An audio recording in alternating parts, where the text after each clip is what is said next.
So I'm Steph Bertolzi. I'm the Dean of the School of Public Health, and it's my pleasure to introduce Frank. Frank was the CEO of the advisory board, which I just found out started in 1979 and is a large organization that those of you who are involved in health systems have probably worked with. After being CEO of the advisory board, which has like 4,000 people working for it, he moved over and was a co-founder for something called Evolent Health, which it was a spin-off in some ways, right? Mm-hmm. Fair enough. And he gets to live in San Francisco, even though it's actually mostly back east, which is a deal that I think many people would like. And the last thing that I saw online said it was about 800 people, but it's now 1,300 people.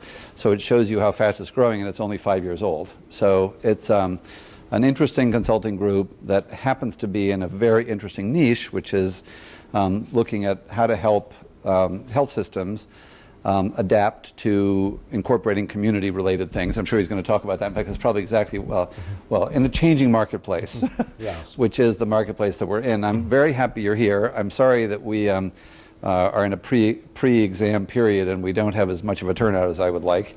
But it's great that you're here, and I'm very happy you agreed to do it. Great, thank you. I think I've got a mic, so I'll set that down. Nice to be here. I am a Cal graduate, and so I have a real love for, let's see if I can get this off here. Just a second.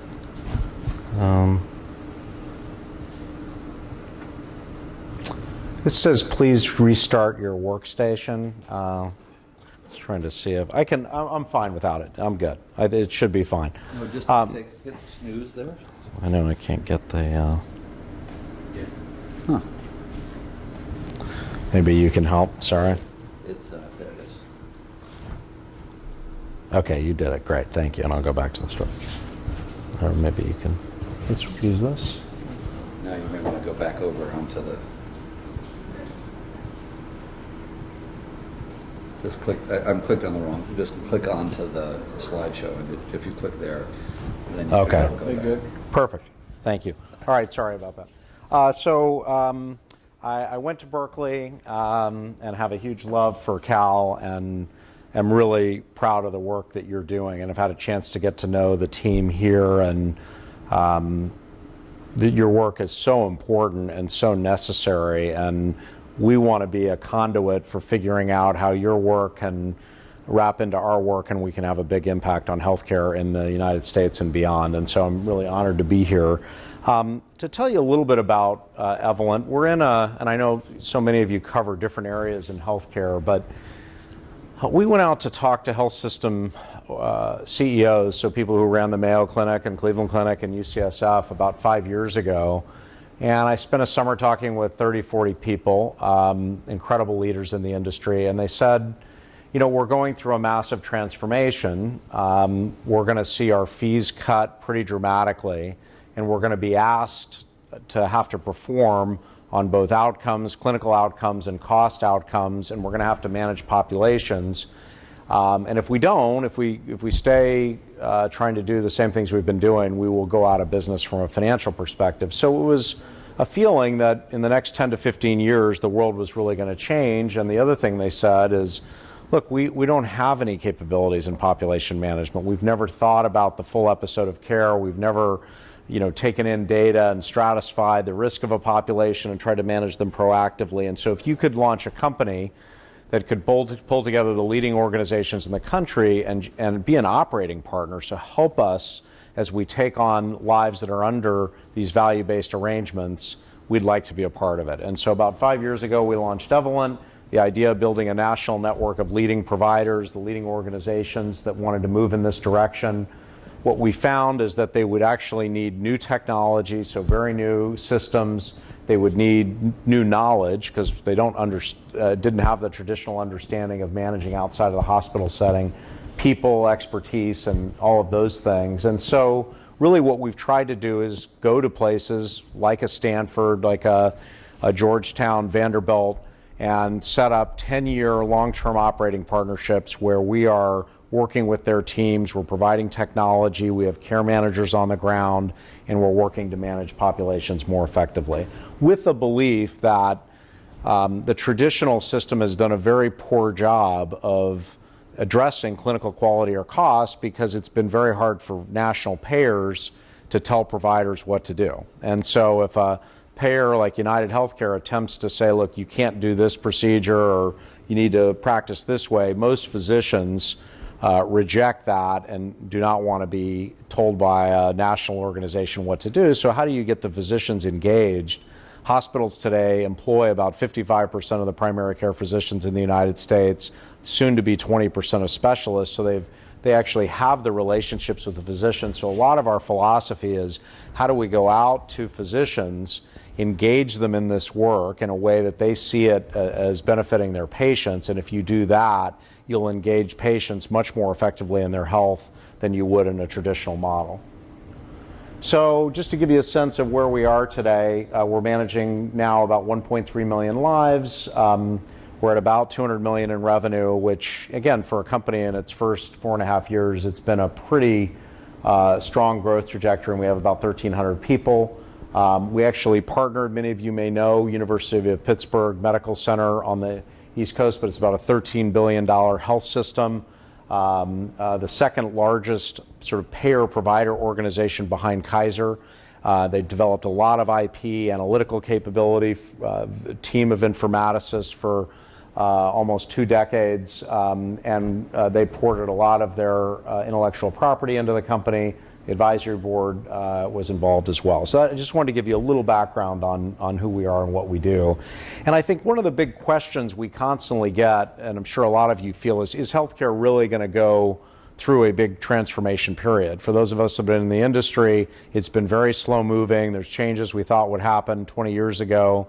Great ideas like telemedicine and things that don't really get traction. And yet, if you look today at industries that have gone through major transformation and the factors that have driven that transformation, you would argue healthcare has all of these things in a massive way. If you think about the regulatory catalyst with Obamacare, what's going on with CMS, the EMR, and ability that you now have a lot of electronic data, that there's financial pressure because of cost.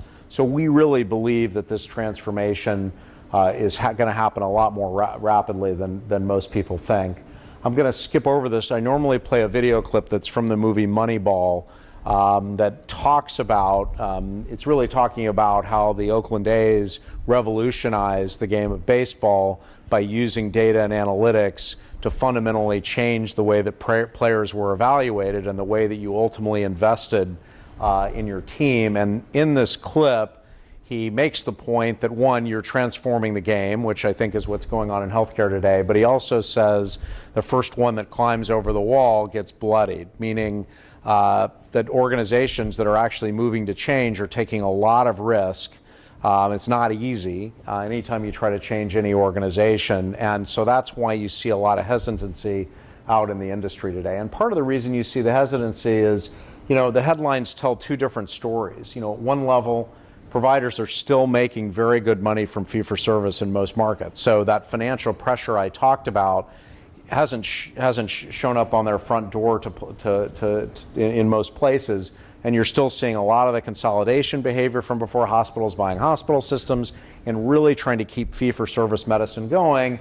And then on the other side, you read the headlines about value-based care and this big transformation that's going on. So the question becomes which is right here, and is the industry really going to change? And it's our belief, and I'll show you some of the reasons why. If you think about the old system, which was really an entrenched payer, they had broad provider networks, they just pile up the cost and then pass those off to employers who are willing to pay increased premiums year over year. You have providers who are part of every network. They raise price every year. That's really how they drive growth. They don't manage costs. And then you have patients who are completely insulated from pricing, so they don't really care if Sutter, costs 10 times as much as another alternative in the market. We believe this system is fundamentally under siege, and it's primarily driven by, and I hate going to healthcare presentations and seeing this same slide, but it is a very important slide, which basically shows this is the federal budget. And if you look at the projected growth in the federal budget, what you see is Medicare and other health programs are driving massive increase. And yet if you look at projected revenues in the federal budget, they're flat, meaning that there's no way we could afford this increase in the budget. And it's not just a 2085 problem, it's a 2025 problem. And when that happens, as you guys know, historically, the government gets involved, and what do? They figure out a way to slash rates or to slash reimbursement, and that's what we see beginning to start in the marketplace. And you can see it in every sector right now in the market, starting with Medicare, very aggressive. I was just at the White House this week, very aggressive movement around moving to pay-for-performance models, essentially pre-budgeted health care, value-based arrangements. You look at the new Next Generation program, it's very aggressive, upside and also downside risk for providers, growth in Medicare Advantage. We're working in several states where the state has said, look, we're covering millions of additional people and we can't afford the increased budget, so how are we going to manage care more effectively? So many new models there. And then also the emergence of the exchanges where most people are buying based on price and willing to go to narrow network, and also employers being more aggressive. So again, if you break those down, you can see the growth in Medicare beneficiaries, so that's going to be massive increase in cost. You look at the change in mix, which is pretty massive for hospitals. And by the way, they do not do as well on Medicare patients from an economic perspective. So if you increase the mix, it's going to put massive pressure on their financials. And then you start to see the cuts that have already begun to happen in a variety of different ways. And also the government saying, look, by 2018, 90% of payments are going to move to pay-for-performance arrangements. So the government, particularly CMS, is being extraordinarily aggressive on telling providers we are no longer going to pay you simply fee-for-service. You're going to have to perform. Medicaid, as I said, you're seeing different models in the states. Full Medicaid managed care in some states, provider-led care management. So we're working in Oregon with a group of providers, and the state has said, look, we want to see something led by providers to connect into community organizations and manage care more effectively, both cost and quality. And then you're also seeing exchange-based privatization in Arkansas as an example. So again, in these two segments, if you take a hospital, that's probably 60% of a hospital's patient volume is coming from Medicare and Medicaid, so massive shift there. And then employers, and there's some debate as to whether the Cadillac tax will be held off and delayed, but however you look at it, if you talk to employers, they do not want to pay the Cadillac tax. So it's forced them to step back and say, boy, if we're going to have to pay it, maybe we need to rethink our relationship of providing health benefits to our employees. And so some are dropping coverage, some are shifting to private exchanges. So I'm going to give you essentially dollars that you can then go onto an exchange and make the choice of network versus cost, or we're going to convert to self-funding and try to ultimately do it that way. But a lot of pressure now early.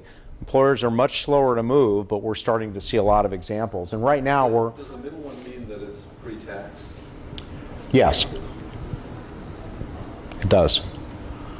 And again, we're working, I was just going to show you here, we're working in a market with this employer. We're working in 3 markets here, but they're essentially trying to look where they have a concentration of employees, and they're wanting to narrow coverage down to 1 or 2 networks in that market versus saying, hey, you can go to every provider in the market. The idea being that they can get higher quality care at much lower cost and move away from what would have been traditional large provider networks. So it's interesting. You're seeing a lot of behavior that happened 20 years ago beginning to happen again on the employer side. The exchanges you guys are very familiar with, but if you sort of add up the public exchanges, the private option in Medicaid, private and Medicare exchange, the total retail market, and again, what I mean by retail is for the first time you're going onto a marketplace and you have a choice between network coverage, price, what the benefit structure is, and rather than having 2 choices, as most of us had with our employers, you might have 20 choices. And so you're seeing 87 million, if you think about it, as a significant movement in the market. And what's interesting, and this is a little dated, but at least first round, if you went and look at the choices people made, so when people went onto the exchanges, what did they choose? Well, most chose the silver plan. They didn't choose the platinum or the gold plan, meaning they were willing to take a narrower network at lower cost. And you can sort of get a sense of what the premiums have been by tiers. And if you look at the second round, there are very few examples of people who went silver who then the second year said, oh, I want to pay more for a broader network, meaning that people are starting to make real trade-offs in terms of network. And when you do that, that means that some provider organizations are going to be excluded. So, you know, if you're UCSF and you get excluded from a union contract, so you're not getting the school district because they've chosen a narrower network option, that is a massive deal in terms of influence your economics. So if you add all that up and you look across all those different segments, and these are, you could argue, maybe aggressive predictions, but you see a pretty significant movement of the population into value-based arrangements. And even if you cut that in half, right, if you think about the population of the United States, to move a third of it into more value-based narrower network options is a massive transformation going on in payment. And the only way to deliver against the payment promise is to transform clinical care so you're delivering higher value at lower cost, where we all know there is a tremendous opportunity to do that. And this is just a summary. I mean, look at all of the things out there now that are really running at cost control efforts around providers. So there's transparency tools, narrow networks, high deductible health plans. You look at employers, they're putting in on-site clinics, they're getting second opinion services, there's new business around personal health navigation. And then you look at the government, value-based purchasing, all the things that they're doing essentially to run at this issue of we cannot continue to pay the increases in cost without the associated increase in quality that we've been paying for the last 20 years. So what that means for the average provider is that if they didn't do anything, if they just kept operating the way that they were operating, they'd go from probably a 3% margin business to, we would estimate, above negative 15%. And they obviously cannot tolerate that. And so we're starting to see a pretty significant change in behavior from providers. So if I were just to give you 4 things that we're seeing going on, and again, I realize these are very granular things going on in the provider world. 1, health systems and physicians can't just increase fees year over year. The market simply is not tolerating it. Employers and payers, including the government, are looking for greater value with the dollars that they're spending. There is a real risk that if you are a health system or a physician group, that you get disintermediated and tiered out of networks and that you lose patient volume.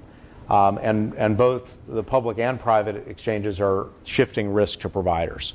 Can you just explain a little bit more what that means, disintermediation?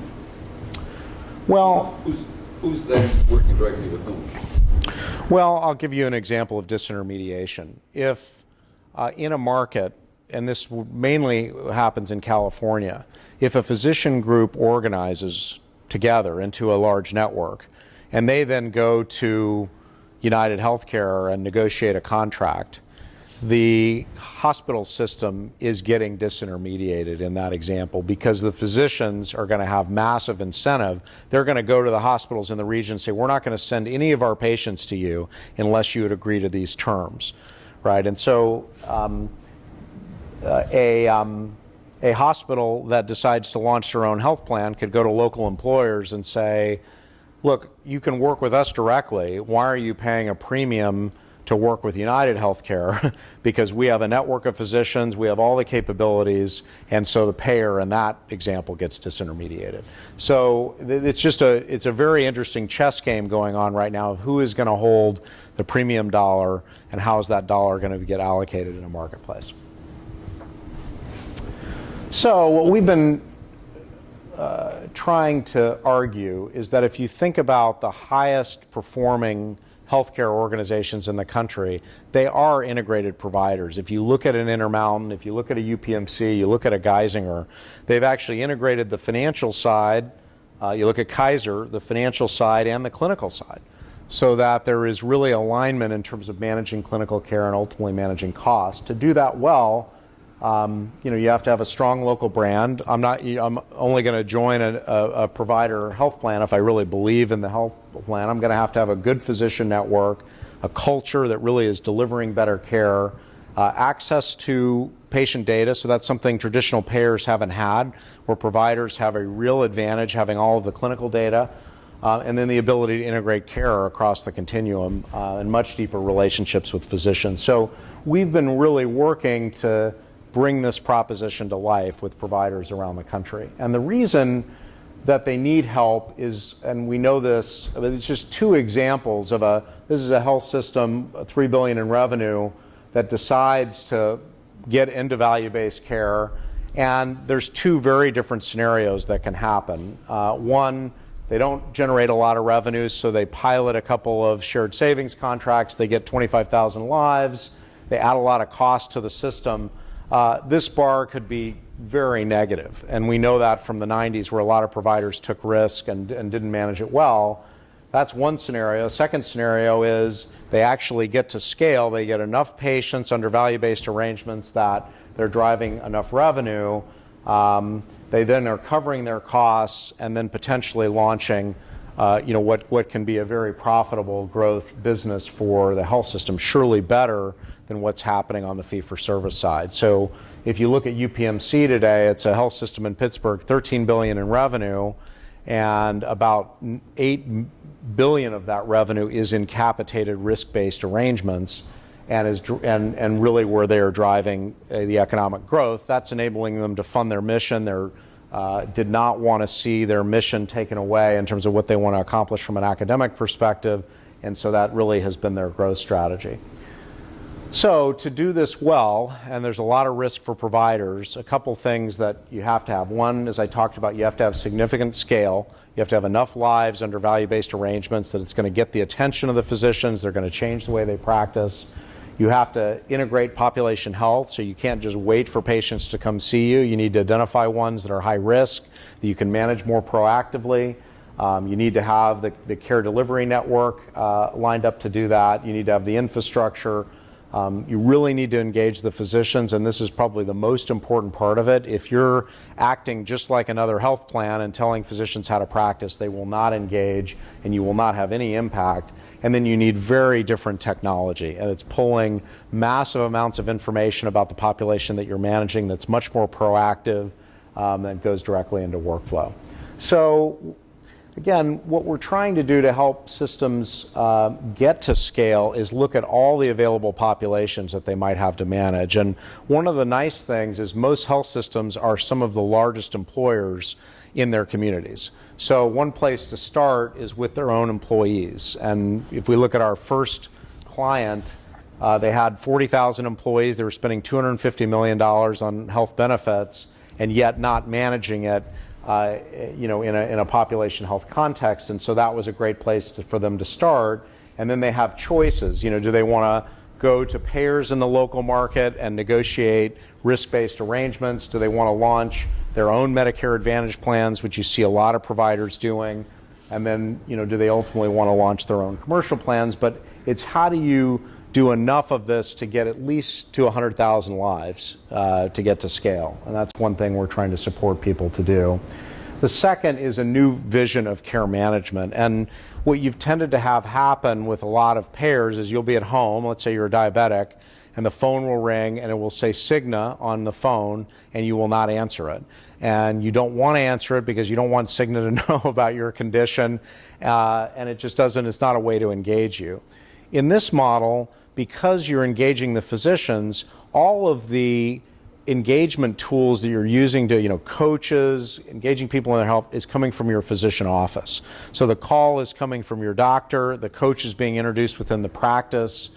That feels very different. Most of us, when our doctor calls, return that call. When our doctor tells us we need to do something health-wise, it's a much more effective way to engage us than simply a payer organization. So how do we activate the physician team, and a team, it's not just the primary care physician, they see way too many patients to manage them effectively, but how do we bring in social workers, the pharmacist, a full team to manage their panel in a much more efficient way? Because with a diabetic who's obese and about to become morbidly obese, they need more resources than the traditional 15-minute visit with a physician. So how do you reorganize the practice to do that?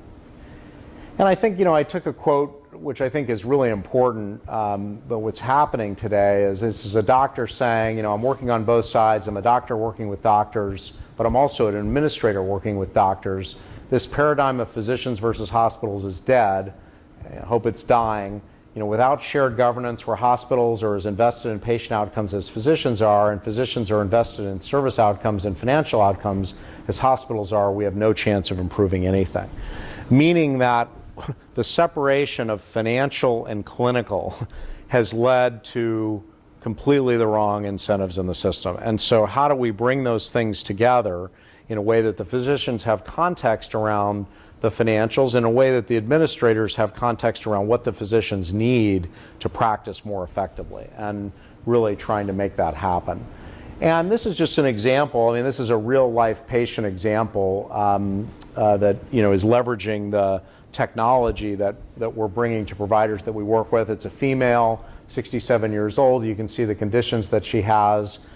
Normally, she might not have even been identified as having problems of potentially going to have a very costly episode within the next 6 months. So our system essentially pulls elements from pharmacy, lab, clinical claims, every biometric data, every source that you could possibly pull from. By doing that, the patient is identified early in the process as potentially high risk. Get them into the right program. This patient should have been enrolled in the complex care program. Had they not seen the pharmacy piece, they might not have known that the patient had mental health issues and was not taking their medication, might have been put in the wrong program. So one, do we get them in the right program? Then involving the pharmacy side, because a lot of patients, as you know, compliance in picking up medication and taking them is very poor.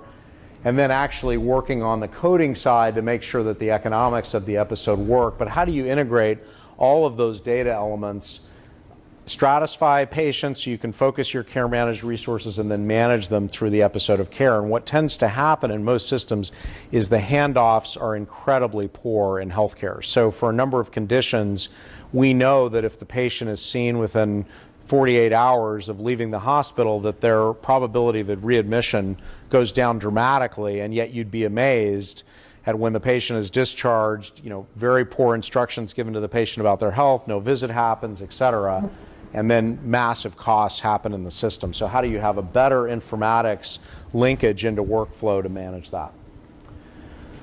And then the last thing, which I'm sure you've experienced here or anywhere, is just this is massive change. I think it's one thing we don't appreciate sometimes just reading about healthcare, but there's a lot of fear about change in the industry, and a lot of people worried that if we move too fast, we're going to get in and over our head.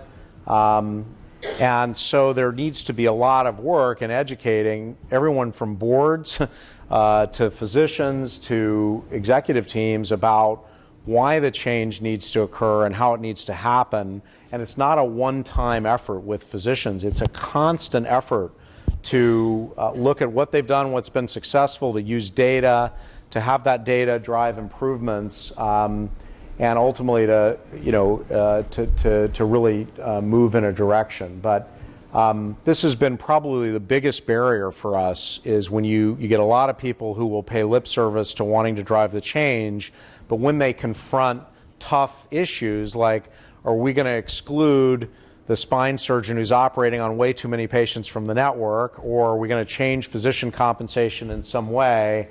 Not a willingness to really drive the change through. And then if you do that, you ultimately risk not being successful. And the example I tend to use, it's a great business example, but many of you know Southwest Airlines. 20 years ago, they were less known to many, but essentially what Southwest did is they focused on delivering a very low-cost service, and their idea was, if we do that, we'll attract people who've never flown to fly, because now if I go from San Antonio to Austin and the flight is $75, well, if I compare that to a train ticket, someone who might have never flown before will fly. And they delivered a very high-quality service. Their safety record was incredible. They managed cost. If you look at their on-time record, the whole culture was focused on how do we deliver a great service, no frills, at low cost, and be on time. And United, as Southwest took their share, said, well, we're going to stop Southwest. And what did they do? They created a brand called TED. And it was here in San Francisco, and you go to the airport, you'd see TED on planes. Well, TED no longer exists. And the reason TED no longer exists is you don't change a culture by just painting a different sign on a plane. And the reality was, United wasn't delivering at all against the culture and proposition that Southwest had built. And the point being that if providers are going to change the way that they do things, they have to think about the cultural elements and how they get what tend to be slow-moving, relatively bureaucratic organizations. Physicians many times aren't the most open to change, and they've got a lot of very reasonable gripes as to why the system hasn't worked. But how do you really engage and ultimately change the culture if you're going to deliver a better product? So the reason this matters, as I mentioned earlier, if you do it, we have some examples. Our first customer now is, in the last 5 years, now has $1.5 billion of their $5 billion in revenue now under value-based arrangements. They're close to 500,000 lives that they're managing, and they're doing it in a way that is adding profit to their health system. That enables a nonprofit, but enables them to invest back in their mission and research. And this is an organization that was really under financial risk, but they decided, we have a vision and we're going to make it happen, and we're going to break down a lot of these cultural barriers and really do something differently. And what's exciting is it's much better care for patients. The physicians who were seeing 30 patients a day and getting 5 minutes with each patient now have a totally different workflow, and they're able to work again, much more comprehensively with the patients that they need to see. So this is an opportunity to have a win for almost everyone, patients, physicians, and ultimately the health system. Incredibly exciting for my team and for the care managers that are working with the patients. So a lot of activity. You can start to see on the left-hand side, these are organizations that have launched their own health plan. So this is the disintermediation. They've decided, why, if we're the caregivers, do I want to distribute all my product through United Healthcare when I've got the more powerful healthcare brand? And so many of them have launched their own products. Some are incredibly successful. Some are struggling as they get out of the gates and are trying to build new capabilities and scale. But most are doing pretty well. By the way, the highest scores that you see in patient satisfaction in the country are with provider-owned health plans for the reasons you can imagine, right? The physicians are integrated. And then you have other systems that are they're doing the clinical transformation, and what they're doing is they're going to payers and saying, look, I don't want to launch my own health plan. That's a different set of capabilities than I have.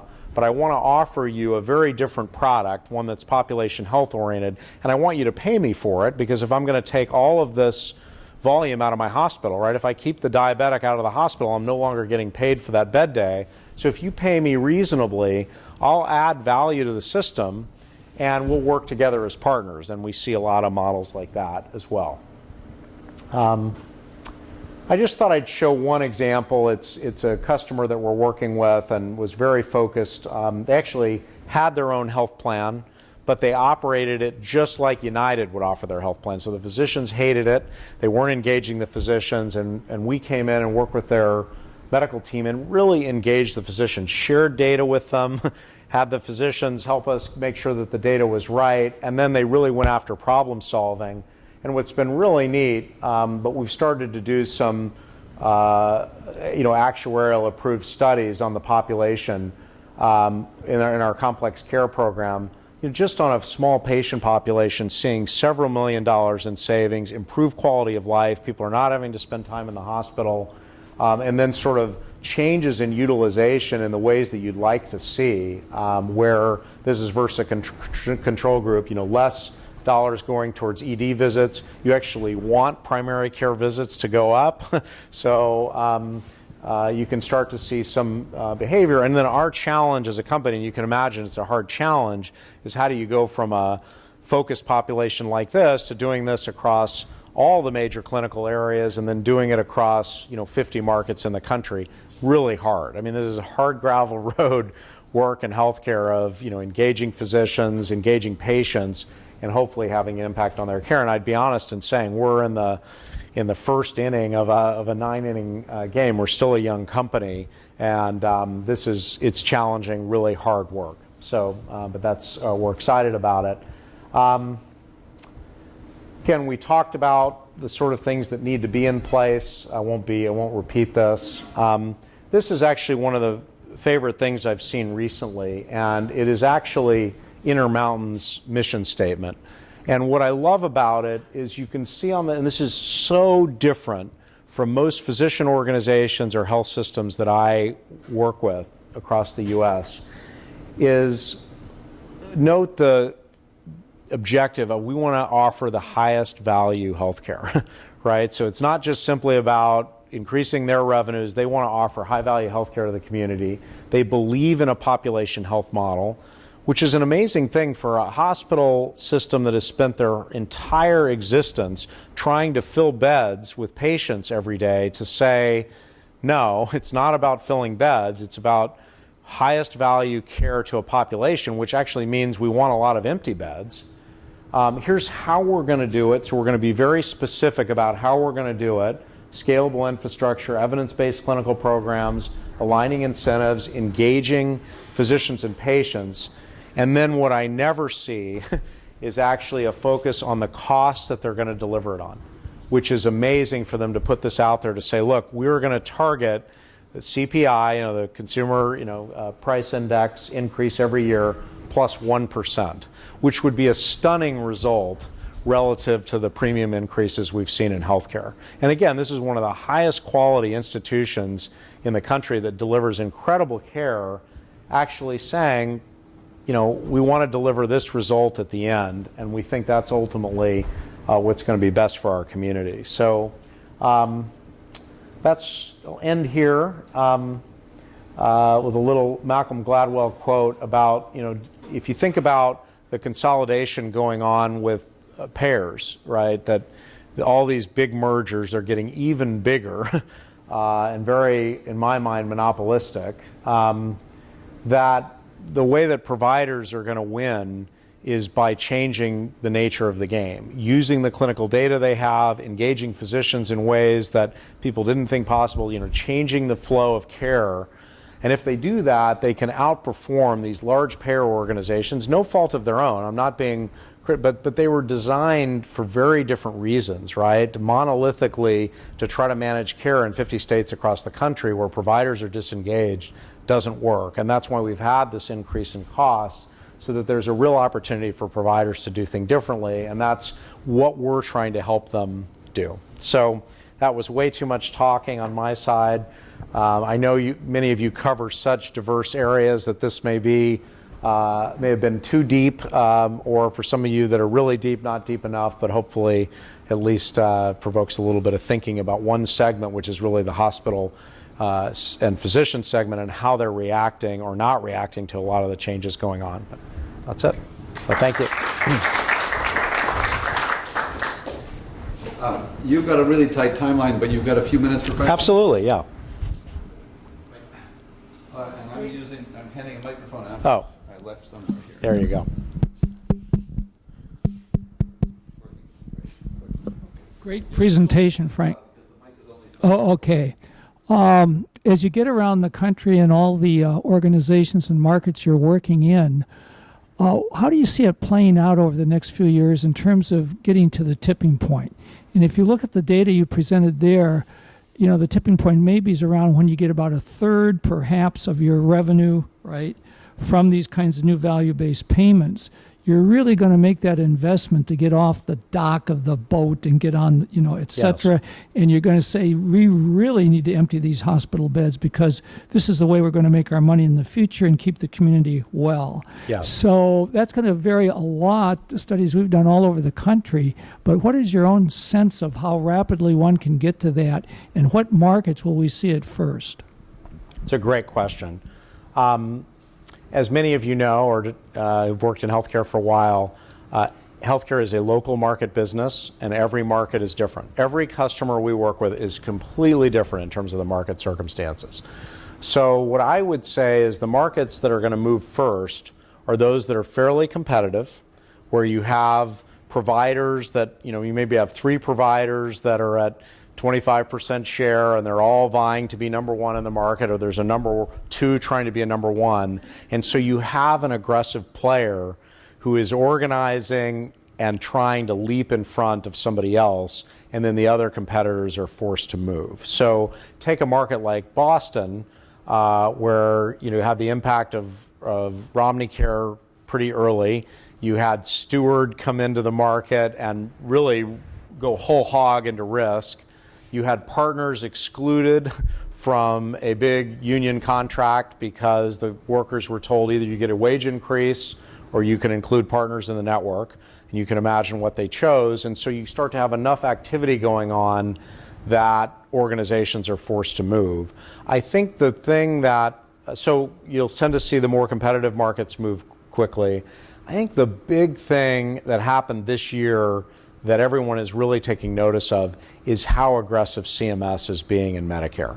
And you look at MACRA, you look at the next generation ACO program, you look at their statement that they're going, they're the largest payer in the country now, and the fact that they're sending such a strong signal that they're moving in this direction is even forcing more conservative provider organizations in less competitive markets to say, look, we better start getting some experience here because it's going to come here. But I'll admit, we've run into some places, it's a one hospital town, fairly isolated, that have just said we're very happy in fee-for-service and we're going to stay here for as long as we can. But I think the more competitive markets is where you'll see it. When I came back to this country, I was surprised that Kaiser, given its statistics and its cost structure, wasn't gobbling up the country.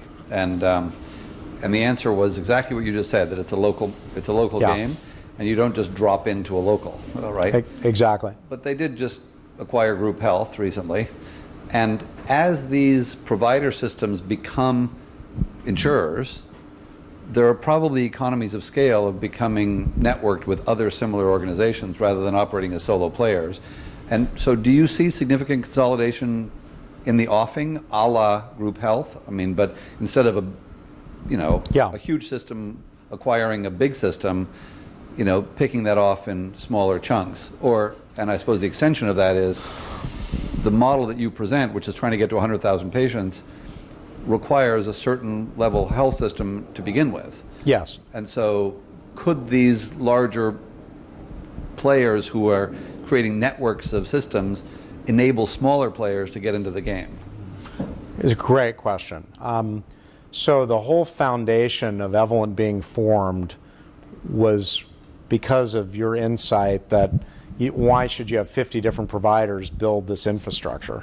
So if we could build it, then you could network together providers in 50 different markets that could do it together. What I think that's interesting is traditionally hospitals, take a Dignity Health. They have 60 hospitals. They're spread all over the place.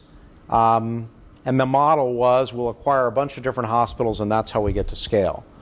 If you think about UPMC, what they said is we don't need any more hospitals. We're actually in Pittsburgh, but let's think about how the total premium is spent, and what we want to have is we want to have the full continuum of care to deliver in a community, which to me in a population health context makes a lot more sense in terms of scale. So if I was here, I'd want to have outpatient, I'd want to have the physician side, I'd want to have a home health capability or partnership so I could deliver on the continuum. I think what's interesting, and the question I would ask is, can a provider get the same benefit you're talking about of consolidation through a network where they participate in a network and they leverage contracting and certain services, but they don't have to, become part of another health system, because a lot of community-based boards don't want to see a new name come up on the hospital and be part of another organization. So what I believe is you're going to start to see much more regional networks. It's happening in the Bay Area right now, where 15 providers are coming together in a contracting network. They're going to have shared services. They will have more contracting clout because of greater geographic coverage, but they're all still maintaining their independence. Yeah. Thank you very much. When I get on a United Airlines aeroplane, I take out the magazine and I tear out the pages with the Technicolor pictures of doctors saying I'm the best urologist in Denver or the best plastic surgeon. I'm deeply offended when Stanford advertises and says our clever doctors will cure your cancer. Yes. I'm a British doctor. The General Medical Council determined how big your plate was in Harley Street. I think fit people can make economic choices. I think sick people are never in a position to make good economic choices. Would your life be easier? Would you get better integration if you prevented doctors advertising, you prevented pharmaceutical companies advertising prescription drugs? Yeah, look, there is no question that, my God, there's been billions and billions of dollars made from false advertising in fitness and health, and we see it every night. If you watch late night TV, there's a new exercise piece of equipment for all of us. But so, I think it's a big problem. Let's just take pharmaceuticals as an example. To your point, the pharmaceutical companies have gone direct to consumer and direct to physicians, and many times they've created misincentives with managing quality and cost. That's led to very poor decisions in terms of patient health. And so the question becomes, how do you fix that? It's hard in this country to end the advertising. It's going to be very difficult to do. The way we've tended to deal with it is by engaging the physicians in the data around the drugs that they're prescribing to say, we want to actually show you what you're prescribing and when, what the cost is, and what the clinical outcomes are.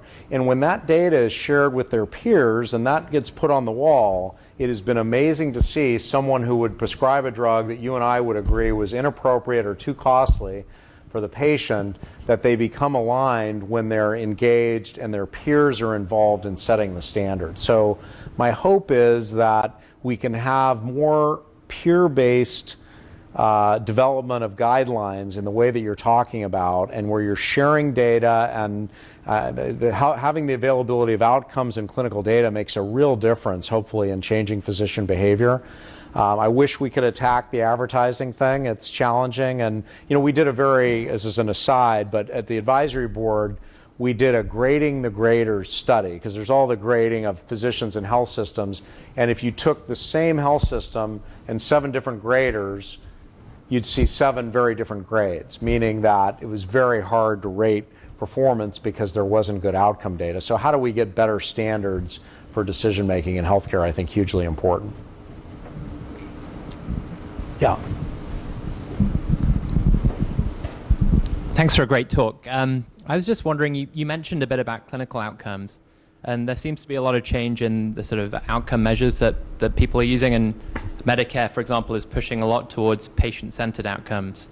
I was wondering what you're seeing in your own work there, and if the measures that your customers are using are changing over time. Yeah, it's a big problem. So we have a number of customers that each payer they work with has different metrics.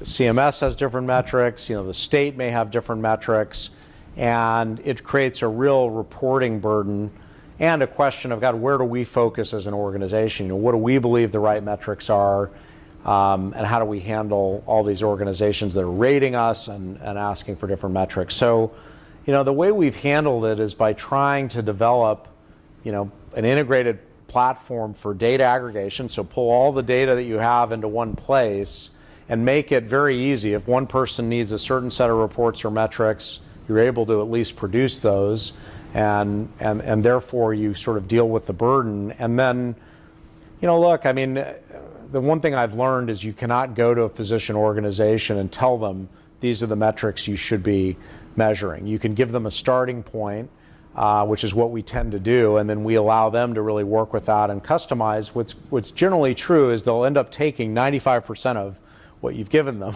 But if you didn't allow them to engage and customize it and make it their own, they would really reject it. And so, unfortunately, I think you're going to see each organization in different geographies develop their own metrics, and you're going to need systems that can manage and monitor those. You're not going to have one system that works for everybody. It's a really hard industry to standardize in. It shouldn't be, but really hard to standardize in. I'll ask one last quick question. Sure.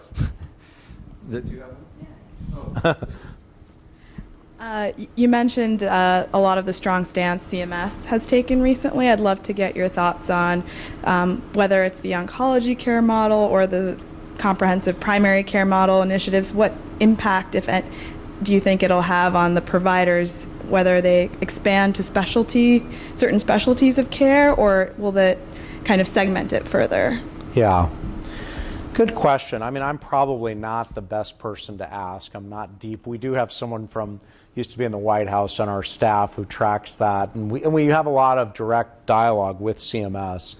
So I'm probably not going to give you the best answer that you could get. What I would say is I think there is a massive commitment to bundle payments, particularly in areas like in orthopedics for hips and knees and cardiac procedures. So I think we'll see a lot there.